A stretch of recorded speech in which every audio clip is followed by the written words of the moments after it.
नमस्कार मित्रांनो, हैदराबाद टूरचा हा शेवटचा व्हिडिओ आपण आता पाहणार आहोत.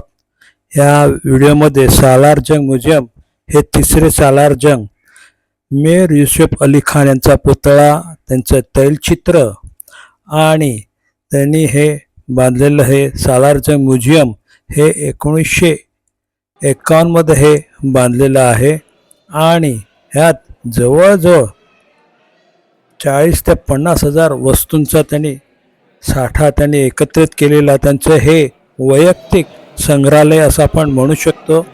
जगातलं वैयक्तिक संग्रहालयामध्ये ह्याचा क्रमांक 1 लागतो. असं हे मोठं असं अवाढव्य संग्रहालय आता आपण पाहणार आहोत.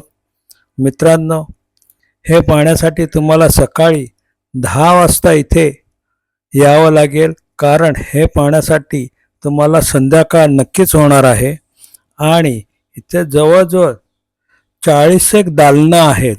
त्यामुळे हे कसं पाहायचं ह्याची मी तुम्हाला एक साधारण कल्पना देतो की तुम्ही कागदावर 1 ते 40 असे आकडे लिहून घ्या अगोदर, जेणेकरून तुम्ही ज्या दालनात जाणार त्या दालनाच्या वरती नंबर टाकलेला आहे, त्याने तो नंबर तुमचं दालन बघून झालं की त्याच्यावर तुम्ही काट मारत चला, म्हणजे तुमचं रिपिटेशन होणार नाही. काही वेळेला आपल्याला लक्षात येत नाही, आकारमानाने सर्व दालनं सारखेच आहेत, पण आपल्याला असं वाटतं की आपण हे दालन पाहिलंय का नाही पाहिलंय का नाही पाहिलंय, असा गोंधळ उडू शकतो. सेनापती बापटांचा हा इथे उल्लेख केलेला आहे, हे समोर बघतो आहोत.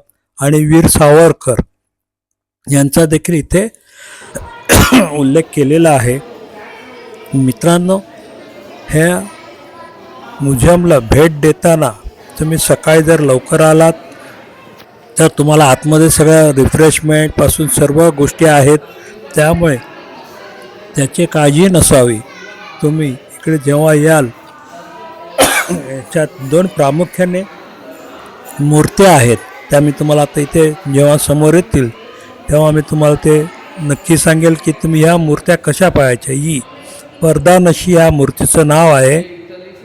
ही इंग्लंडवरनं तेव्हा ह्या साहेबांनी परचेस करून आणलेली आहे आणि ही जवळजवळ 7-1 फुटाची मूर्ती असून हिच्यात इतकं बारकाईने काम केलं आहे. हा स्त्रीचा कोणताही अवयव त्या पडद्याच्या बाहेर नाही आहे. त्यामुळे ती कला बनवणारा जो कलाकार होता त्याचं स्टेटमेंट असं आहे की मी आता जर परत ही मूर्ती बनवायला घेतली तर मी चुकू शकेल, मला परत अशी मूर्ती घडवता येणार नाही. इतका ठामपणे त्यांनी हे सांगितलेलं आहे. तुम्ही ही मूर्ती, तिच्या पापण्या देखील बघा, तुम्हाला असं वाटेल की हे खरोखर ह्या मूर्तीने अंगावर कुठलं तरी पातळ वस्त्र परिधान केलेलं आहे. त्यामुळे ह्या मूर्तीला तिन्ही बाजूंनी त्यांनी आरसे लावून डिस्प्लेला ठेवलेले आहे. कमीत कमी ही मूर्ती पाहण्यासाठी तुम्हाला 10-20-25 मिनटं तरी लागतील, याचा मला अंदाज आहे. आणि त्यामुळे मी तुम्हाला ह्या आवर्जून ह्या गोष्टी तुम्हाला सांगतो की ह्या मूर्तीमध्ये तुम्ही बराच वेळ घालवू शकता. 3 माळ्याचं हे म्युझियम आहे.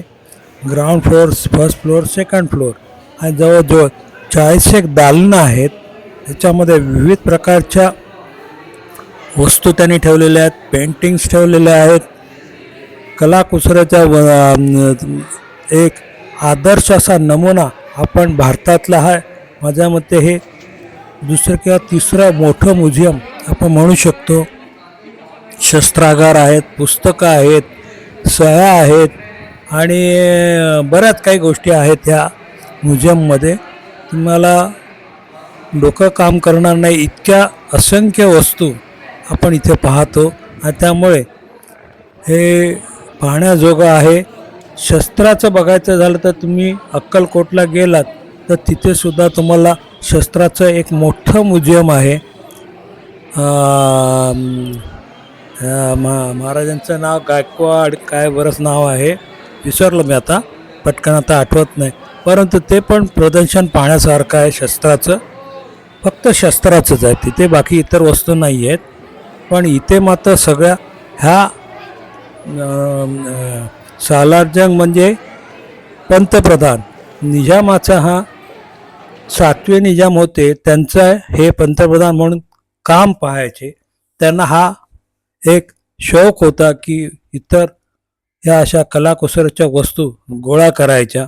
हा जवळजवळ त्यांनी 50,000 वस्तू त्याने गोळा केलेल्या आहेत. हा पानवाला, नंतर समोर हे बरेचसे काही रोजच्या जीवनातले दिसणारे व्यक्तींचे त्यांनी बनवलेले आहे. डान्स दरबार आहे हा, आणि प्रत्येक ठिकाणी त्यांनी टायटलिंग केलेलं आहे. त्यामुळे ते वाचत वाचत तुम्हाला आरामात 6-7 वाजतातच. त्यामुळे तुम्ही व्यवस्थित हे आरामात पहा. अजिबात तिथे घाई गडबड नाही आहे. साधारण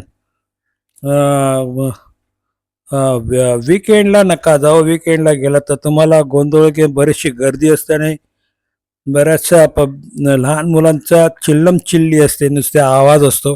त्यामुळे मग आपल्याला कंटाळा येतो. त्यामुळे तुम्ही मधल्या दिवसात गेलात तर उत्तम आहे. आणि हे सगळं पाहायला खूप वेळ लागतो खरोखर.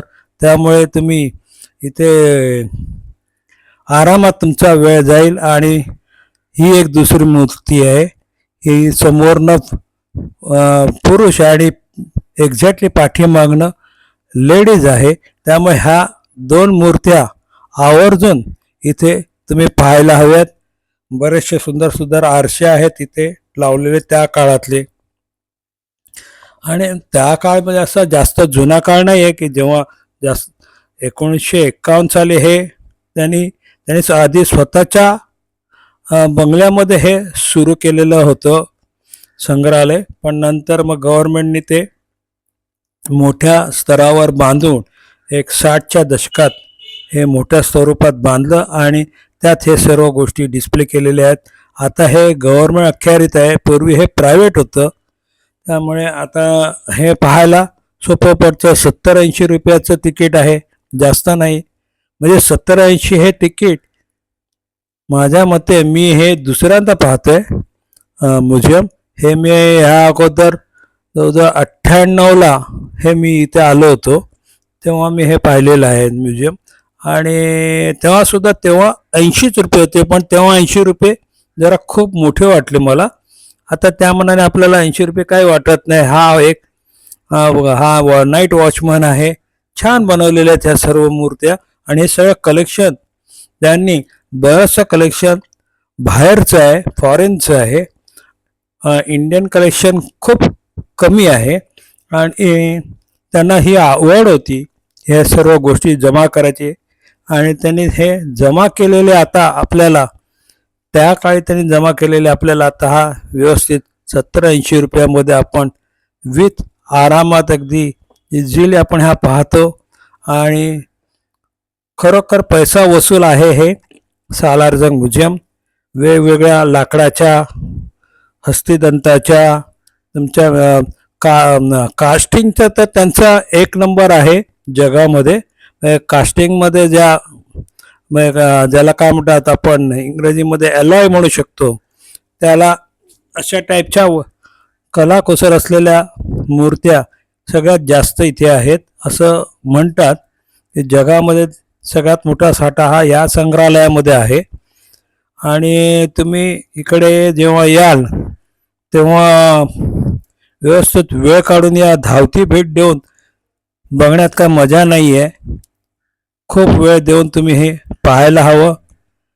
आणि छान असं हे पैसा वसूल सालारजंग म्युझियम तुम्ही नक्की आवडीने पहा. एक एक मूर्ती इतके आखीव रेखीव पूर्ण त्याच्यावर हावभाव दिसतील अशा या मूर्त्या आहेत. म्हणजे अशा रॅन्डम मूर्त्या बनवलेल्या आहेत, त्याच्यावर प्रत्येक मूर्तीला हावभाव आहेत. आणि ते पाहायला खूप बरं वाटतं आपल्याला. पण खूप असल्या कारणाने आपण ते भरभर पाहतो. तर अशी चूक नका करू. आरामात तुम्ही बघा एक एक मूर्ती. ही मूर्ती तर इतकी सुंदर मूर्ती आहे. ही जगामध्ये खूप फेमस होती ही मूर्ती त्या काळी. आणि या नक्की पहा. भटकंती धाई दिशा हा माझा चॅनल मी हल्लीच चालू केला आहे 2 वर्षापूर्वी. त्यामुळे वेळोवेळी तुम्ही ह्या चॅनलवर माझ्या मराठीत तर मी हे सगळं मुद्दामून वयस्कर लोकांसाठीच हा चॅनल ओपन केला. हा मुलगा काटा काढताना पायातला अतिशय सुरेख असं खाली टायटलिंग करून ह्या मूर्ती डिस्प्लेला ठेवल्या असल्याकारणाने मला बघायला खूप मस्त वाटलं. त्यानंतर हे सायन्स सेंटर बाजूलाच असलेलं सायन्स सेंटर आम्ही पाहिलं. हे टाटाच्या अखत्यारीत आहे, प्रायव्हेट आहे, हे गव्हर्नमेंटचं नाही आहे. आणि इथे आपल्याला आपण जसं नेहरू तारांगणला पण बघतो ग्रह तारे, तशीच एक छोटी फिल्म तुम्हाला ते आतमध्ये दाखवतात. हे असं स्टुडिओ आहे आतमध्ये, आरामात ए सीमध्ये जाऊन बसायचं आहे तुम्हाला आणि छानपैकी हे तुम्हाला ते व्यवस्थित दाखवतात. आणि तिथे सुद्धा काही कलात्मक संग्रहालय त्यांनी बनवलेलं आहे काही गोष्टीचं. हा स्केल्टन आहे ह्याचा डायनासोरचा, आणि हे रॉकेट्स वापरलेली SLV वगैरे अशा टाईपचं हे सायन्स सेंटर असल्याकारणाने ह्या सायन्सबद्दलच्या बऱ्याचशा, जसं तुमचं वरळीचं सायन्स सेंटर आहे तसंच हे त्याच धर्तीवर त्याच सर्व गोष्टी इथे सुद्धा ठेवलेल्या मी पाहिल्या. त्यामुळे सायन्स सेंटर 8वी-9वीच्या मुलांसाठी वरदान आहे. त्याच्यामुळे एकंदरीत मुलांना हे पाहायला खूप आवडेल.